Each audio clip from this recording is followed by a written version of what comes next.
This video would begin best with a quote from Abraham Lincoln in Ottawa, Illinois, in his debate with Stephen Douglas in 1858, in which he stated, "I have no purpose to introduce political and social equality between the white and black races. There is a physical difference between the two which will, in my judgment, probably forever forbid their living together upon the footing of perfect equality. And inasmuch as it becomes a necessity that there must be a difference, I, as well as Judge Douglas, am in favor of the race to which I belong having the superior position. I have never said anything to the contrary." The real Abraham Lincoln, the Lincoln that America forgot, is generally not well understood. Lincoln wasn't a unifying nor an egalitarian leader in any conceivable way. He was not a genuine abolitionist, as pointed out by the leading abolitionists of the era, such as William Lloyd Garrison, who said of Lincoln, "He has evidently not a drop of anti-slavery blood in his veins, and he seems incapable of uttering a humane or generous sentiment respecting the enslaved millions in our land." Lincoln was an incredibly racist man, even for his era, who hoped nothing more than to oversee the ethnic cleansing of every last African from American soil. Some do admit, yes, Lincoln was a racist, but he was simply a racist of the time. This is an entirely untrue assertion, which will be fully covered over the course of this video. Lincoln made many statements throughout his life which portray him as an egalitarian, a believer in equality, and the liberator of the slaves. Not unlike the politicians we are ruled by today, Lincoln too issued many declarations to some political factions while saying the opposite to other factions, and so if one digs throughout his speeches enough, one can find a large array of quotations from him which may show him either to be indifferent toward slavery or in complete opposition to it. Murray Rothbard was indeed correct in his assessment of Lincoln as a conniver, a manipulator, and a liar.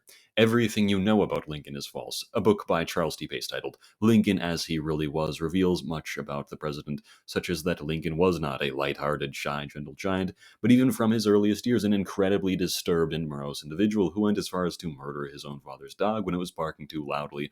Union General Don Piatt recounts that after the American Civil War, quote, "Abraham Lincoln has almost disappeared from human knowledge. I hear of him, I read of him in eulogies and biographies, but I fail to recognize the man I knew in life." Why? Because the cult of Lincoln has built a completely ahistorical image. Lincoln's Christianity was a ploy. His supposed love affair with Anne Rutledge was likely false. His military service was vastly overplayed, as he was a reserve troop who never saw combat a single time in the Black Hawk War. He was in fact court-martialed twice for misconduct during his service. There are many other things that most people do not know about Lincoln. In September of 1858, Lincoln, in his debate with Stephen Douglas, argued against the notion of social and political equality between whites and blacks, as I've previously covered, but he also rejected the notion of making them either voters or jurors, and denounced the very idea that they could ever hold public office, marry white individuals, or even live together among whites. Why? Because according to Lincoln, their immense physical difference prohibited this. During his aforementioned debate with Stephen Douglas, Lincoln, talking about American slaves, stated, "What next? Free them and make them politically and socially our equals? My own feelings will not admit of this. We cannot then make them equals."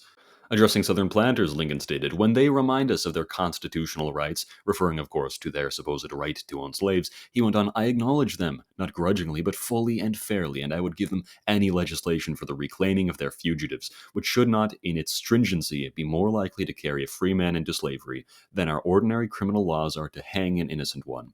What was this in reference to?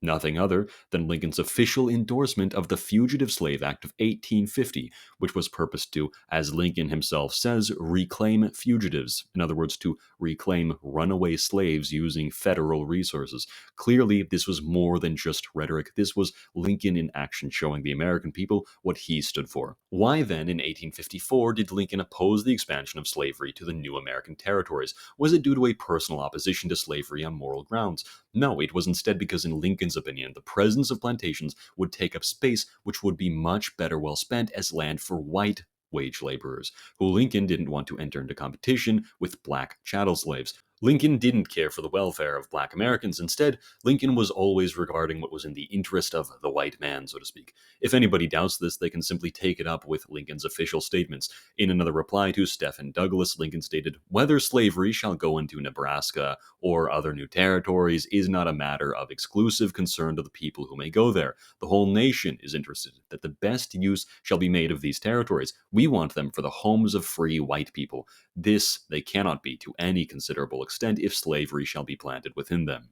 In his very inaugural address itself, which one can simply find online, Lincoln also affirms to all Americans, both abolitionists and Southern, I do but quote from one of those speeches when I declare that I have no purpose to interfere with the institution of slavery in the states where it exists. I believe I have no lawful right to do so, and I have no inclination to do so.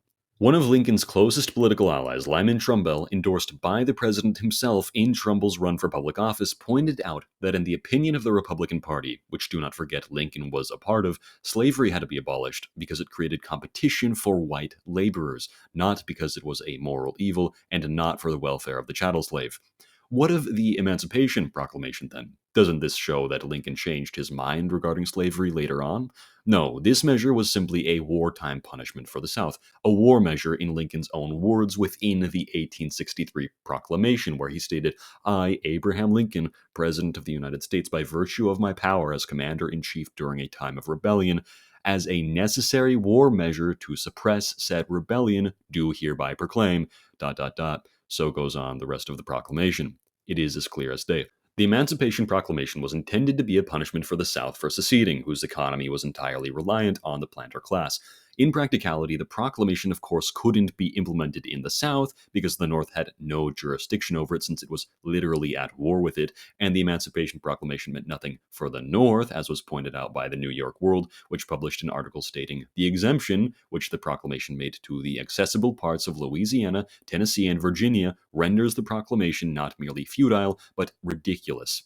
Not only would the Emancipation Proclamation cripple the South's slave-based economy if the North succeeded, but it would deter European powers such as Britain and France, who had recently freed their slaves, from supporting the South economically if the emancipation of the slaves was declared by the North to be the central purpose of the war against the South. Prior to the Emancipation Proclamation, it had appeared to Britain and France that the war was over a whole host of issues. Lincoln could not allow this perception to stand. Conclusive proof of the fact that the Emancipation Proclamation was merely performative was the fact that if the Confederate States chose to return to the Union before the effective date of the proclamation, it would never go into effect according to its own terms. Even Lincoln's Secretary of State, William Seward, pointed out, quote, we show our sympathy with slavery by emancipating slaves where we cannot reach them and holding them in bondage where we can set them free.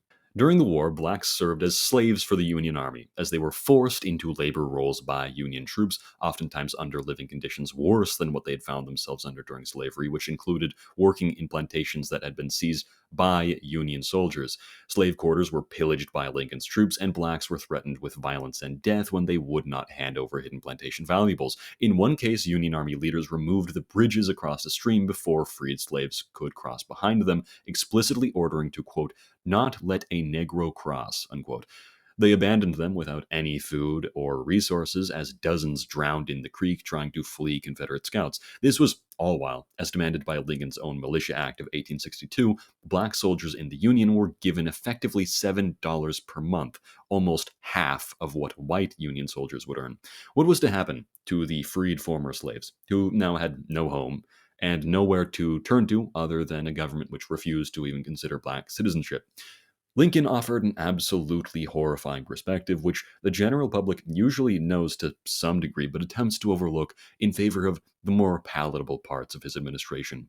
Lincoln's solution was to send every single black slave to Africa, Central America, and various islands around the world to eliminate the presence of every single African living in the United States, in extensive ethnic cleansing. His endeavor was referred to as colonization. It was a plan to send the slaves back to Africa, where they would supposedly carry back their culture, religion, and way of life. Never mind the fact that all of this had been stripped from them when they were ripped from their generational homelands years, decades, or centuries prior, to be dropped into the middle of a foreign land with no knowledge of its natural resources, no knowledge of the native languages, etc., meant certain death for these former slaves. In Lincoln's own Eulogy on Henry Clay, he expressed, quote, the American Colonization Society was organized in 1816.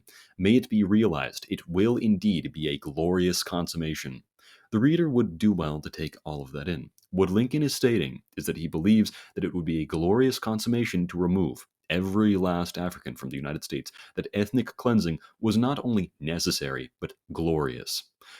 With opposition from the War Department and the failure of Lincoln's colonization mission, Congress cut funding in 1863, bringing an end to the venture of colonization, and only after Lincoln's Republican Party had lost its majority in the House of Representatives in the 1862 to 1863 House elections. After this point, Lincoln went largely silent on the issue of colonization. Why? Did he have a genuine change of heart? This is simply not the case. It's heavily evidenced by opposition from the government that Lincoln was simply forced to stay silent on the matter on the basis of having an extremely low level of support for the endeavor. Regardless, by 1865, just days before his death, Abraham Lincoln still privately supported the colonization of the slaves, stating to Benjamin Butler on April 11th of 1865, "I can hardly believe that the South and North can live in peace, unless we can get rid of the Negroes. I believe that it would be better to export them all to some fertile country with a good climate, which they could have to themselves." Lincoln was no upholder of universal equality or the importance of equal rights, nor was he a good man at all. He was a supporter of the American Colonization Society, the Illinois Black Codes, the Illinois Constitution, the prohibition of the immigration of blacks to his state, an avowed supporter of the perpetuation of slavery, and an ally to the Fugitive Slave Act. As pointed out by Alan C. Guelzo and Thomas DiLorenzo, Abraham Lincoln was simply the average coward, which one can find sitting on the fence of all instances of resistance to oppression in human history.